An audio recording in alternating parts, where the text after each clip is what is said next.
Nintendo is one of the biggest names in the gaming industry, famous for its innovation across game consoles and individual titles. Nintendo games are a childhood staple for many people, but it's not just the nostalgia that makes them great. Nintendo's best games often pushed the limits of what gaming could do at the time, particularly when it came to gameplay styles, exploration, and genre. Whether it's The Legend of Zelda, Super Mario, or Metroid, Nintendo games have left a mark on the medium as a whole. These are some of the best that the company has ever produced.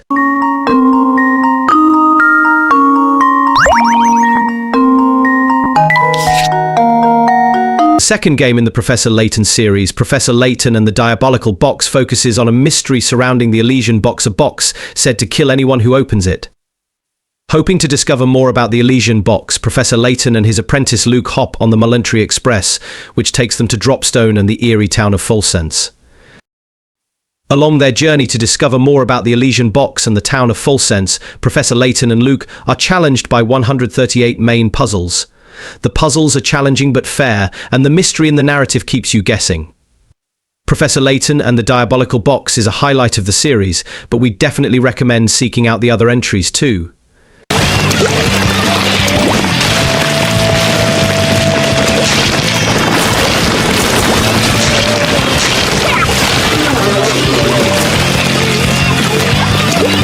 Nintendo's flagship multiplayer shooter, Splatoon 3, ditches bullets for ink and has you playing as either an Inkling or an Octoling. Splatoon 3's bright and colourful urban aesthetic and enjoyable gameplay make it easy to sink hundreds of hours into its different game modes, like Turf War and Salmon Run.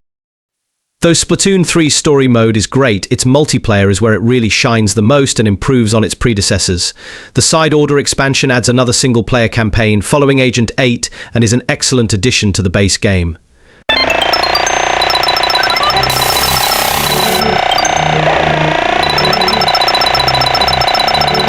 When baby Luigi is snatched by the evil Magikoopa Kamek, the Yoshis help baby Mario find his brother, only to discover baby Bowser was responsible all along. Using their usual ability to swallow enemies alongside new powers like the flutter jump, the Yoshis transport Mario across the island, protecting him from danger. Yoshi's Island is beloved by fans for its charming and colourful aesthetic, as well as its excellent platforming. Even though many more Yoshi games have come out after this one, the original Yoshi's Island remains a firm favourite.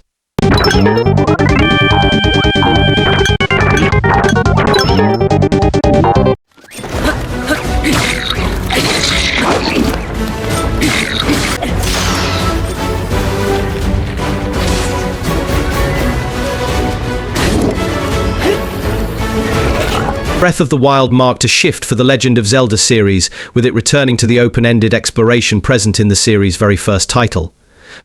In Breath of the Wild, Link awakens from a 100-year restorative slumber to a Hyrule on the brink of a second calamity, with Princess Zelda's seal on Calamity Ganon weakening. After awakening, Link receives the paraglider and can head out to the rest of Hyrule, either straight to Ganon or to spend hours upon hours in the kingdom completing side quests while Zelda fights off the calamity. Breath of the Wild isn't just one of Nintendo's best games, it's one of the best ever, influencing many other open-world titles that came after it. Really?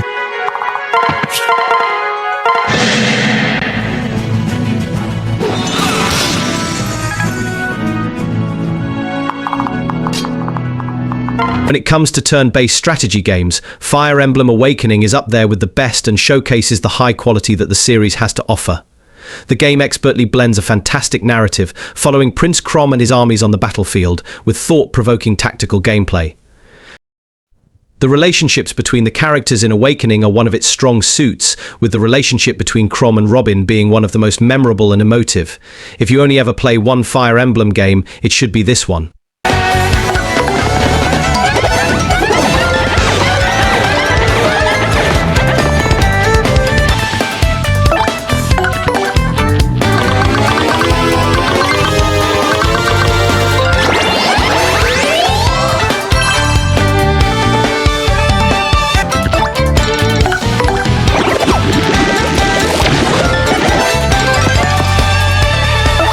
Paper Mario: The Thousand-Year Door is the best that the Paper Mario series has to offer and absolutely oozes creativity through its vibrant art style and wonderful characters.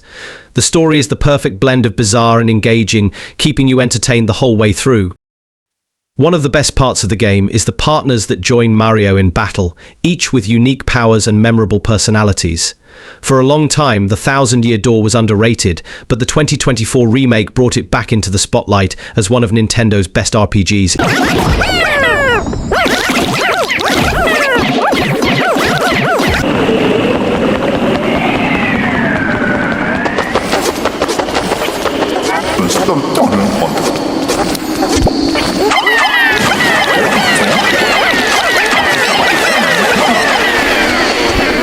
Pikmin 3, just like the rest of the Pikmin series, is a charming mixture of adorable and challenging thanks to its titular Pikmin and real-time strategy mechanics.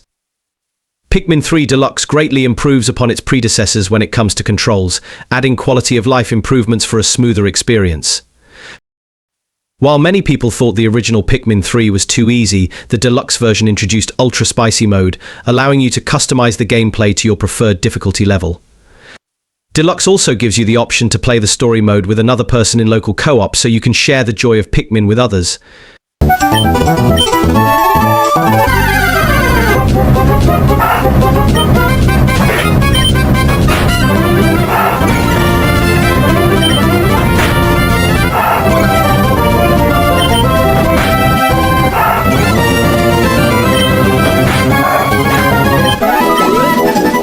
Pokemon Emerald sees you journey through the Hoenn region after moving to Littleroot Town. The Hoenn region is full of unique town designs like Fortree City that make it a joy to explore, and the upbeat music throughout only elevates your adventure. Generation 3 introduced various new mechanics such as double battles and abilities, which became staples in the rest of the series. Emerald takes the best parts of Ruby and Sapphire and reinvents their stories by including both villainous teams and the iconic legendary Pokemon Rayquaza. It also has some of the best post-game activities in the series. The Battle Frontier had 7 areas where you could take on battles of different styles, giving you even more hours of gameplay.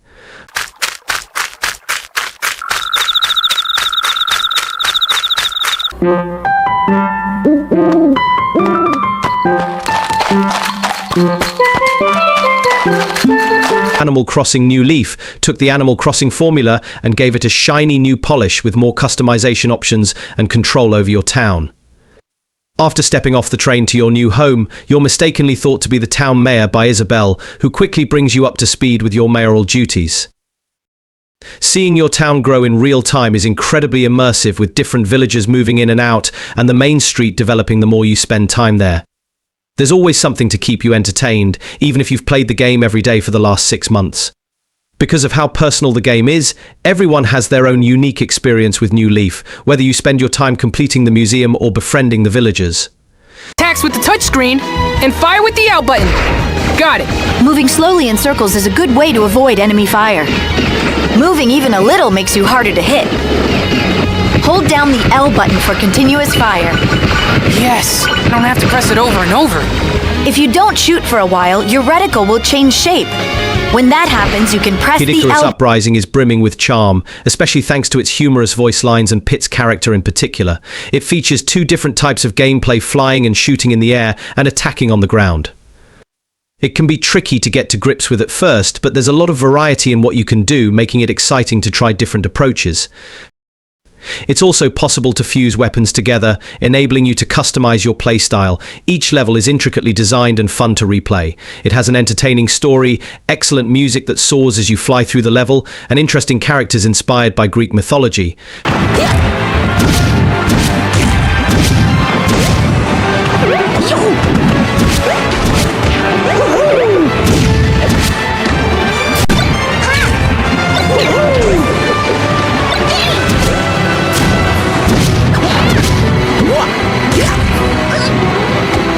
Super Smash Bros. Ultimate is for everyone, competitive and casual players alike, whether you're watching a tournament or having a match with friends. Super Smash Bros. Made the fighting genre accessible to anyone and created a strong community behind it, with Ultimate refining the formula. Something that kept Ultimate alive after its launch was the announcements of challengers, with lots of fan-favorite series seeing representation through their main characters. Each one has a unique moveset connected to their character, such as Ness using PK Fire. It has a massive roster, from classic Mario to Sephiroth and Sora. The series is referenced through the stages too, with music and visuals that make the fights all the more fun.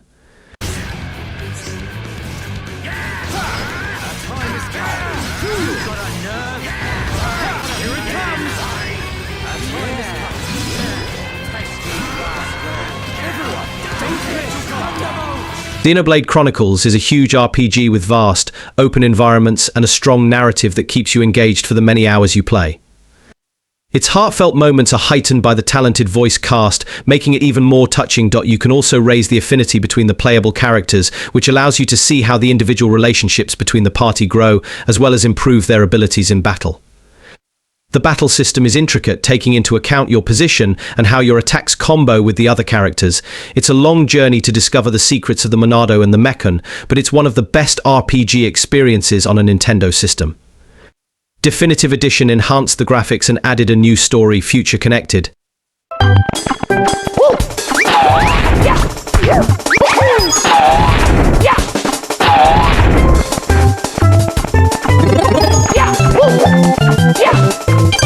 Super Mario 64 was revolutionary when it launched in 1996, and is still one of the strongest entries in the Super Mario series. It was Mario's first outing in 3D, offering a freer platforming experience thanks to how you could control Mario. By traveling through paintings in Princess Peach's castle, you can complete courses to find power stars. Whether you're sliding down icy slopes or avoiding lava, each course is distinct from the next, with challenging platforming and impressive 3D environments for its era. Well-designed courses and areas all made for an easy transition to 3D for Mario and cemented it as one of the most influential 3D games ever.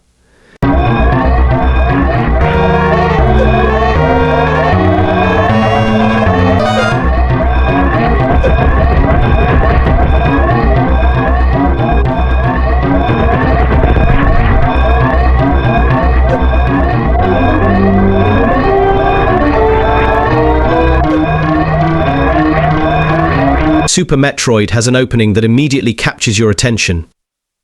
Ridley takes the Metroid lava, leaving the scientists dead and Samus Aran with just 1 minute to escape the self-destructing colony. It creates a somewhat haunting atmosphere that's built on throughout the game. While the first Metroid laid the foundations for power-up based exploration, Super Metroid honed the gameplay style, leading it to become part of the standards for future Metroidvania titles. It fostered a sense of achievement when you discovered a new power-up and figured out what it unlocked, which its expansive areas further encouraged. Its influence on the Metroidvania genre and gaming as a whole cannot be overlooked.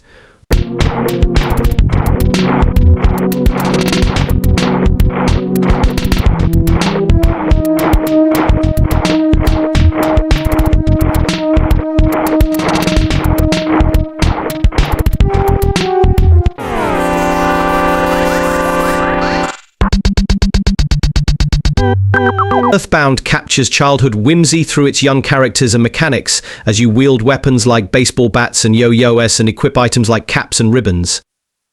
It begins in One-Et, a riff on suburban America, but takes you on a worldwide adventure, with Scaraba being based on ancient Egypt and Summers taking inspiration from France. Earthbound is well known for its creative dialogue, and it's worth taking your time to speak to many of the witty NPCs throughout the game. It's full of endearing details such as Ness becoming homesick when he doesn't call home in a while.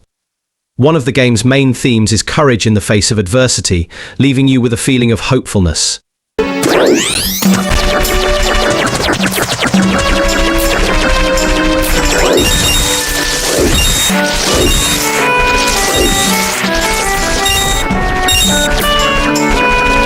The Legend of Zelda Ocarina of Time set a precedent for 3D Zelda games, and Majora's Mask easily took up the mantle as the next title.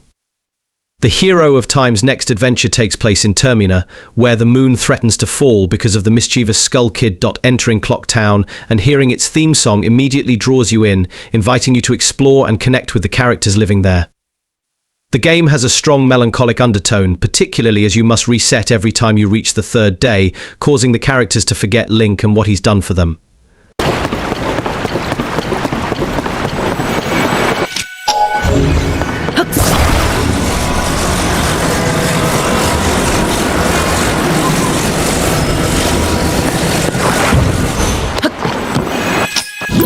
To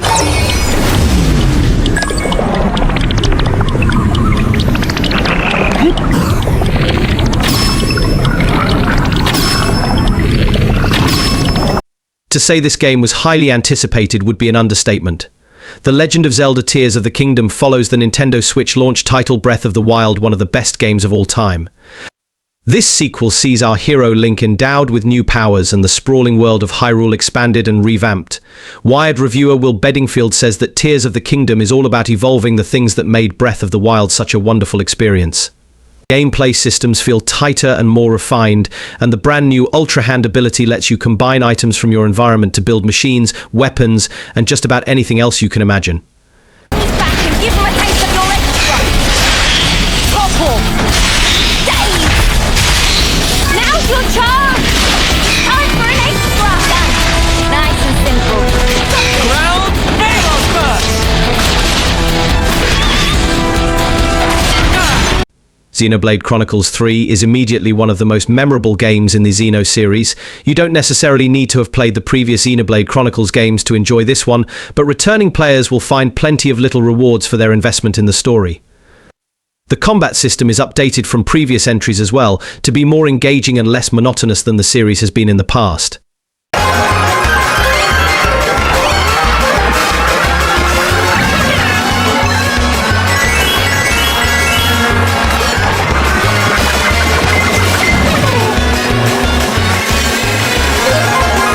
Mario Kart 8 Deluxe is another one of Nintendo's enhanced Wii U ports, and it still holds up. Its spectacular tracks, colourful karts, and myriad dirty tricks make it a marquee multiplayer experience on Nintendo's hybrid console. A new smart steering option opens the game up to younger kids too, giving them a way to play along without getting completely trounced. Whether drifting, hovering, or gliding around the scenic courses, you're almost guaranteed to grin while playing it.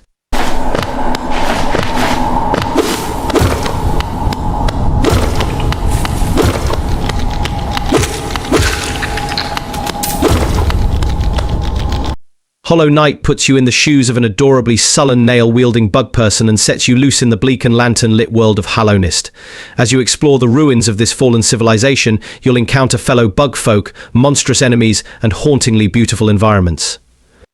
It's hard not to lose yourself in this sprawling subterranean empire populated by memorable, if bizarre and forlorn, characters. It's been 7 years since Hollow Knight came out, and 5 years since the developers announced the sequel, Hollow Knight Silksong.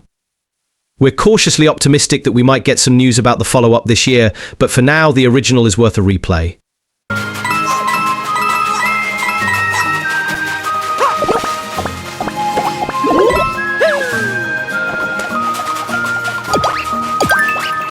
If you're someone who prefers 2D Mario games, or if you really like cats, this might be the Mario game for you. Mario has a catsuit, and he's living in a cat-themed world. This game blends some of the exploration of 3D Mario games with the simplicity and speed of the side-scrollers. It lets you move in 3D, but the levels are more directional and your goal is to race to the flagpole at the end, like a classic Mario game. Since the camera is fixed in place, you don't have to constantly tweak it, simplifying the whole experience.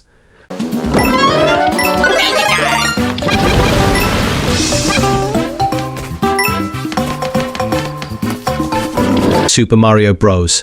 Wonder is the kind of game that hooks you in the first few minutes. In this game, Mario becomes an elephant the piranha plants sing, and that's just the start of this 2D side-scroller's absurdist charm. The game's signature feature, Wonder Flowers, transforms the world around Mario in some frankly baffling yet always delightful ways.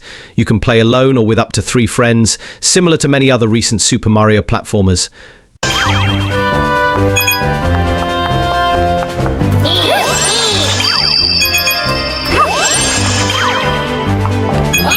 Princess Peach hadn't had her own game since 2005 until Princess Peach Showtime dropped earlier this year.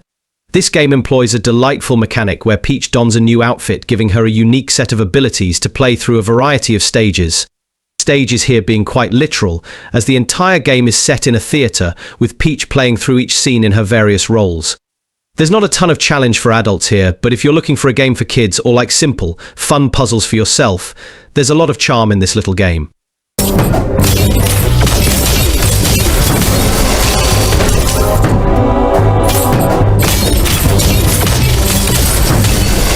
Is a Metroid a Metroidvania game? Feels weird to say that a game belongs to a genre named after itself, but Metroid Dread is one of the better entries in the series. You'll spend a lot of time fighting your way through the side-scrolling map, doubling back to retrace your steps and explore new areas, and fighting some slightly boring-looking robots along the way.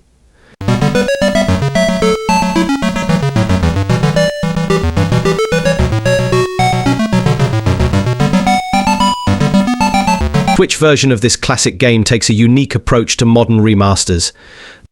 While the original Link's Awakening was a flat, sprite-based, monochrome Game Boy game, the remake rebuilds the entire game in an almost toy-like diorama, with a perpetual tilt-shift effect that makes the game feel a bit like revisiting your childhood bedroom, despite the vibrant, modern graphics. It's one of the best, most unique approaches to remaking a game that was already ahead of its time when it came out.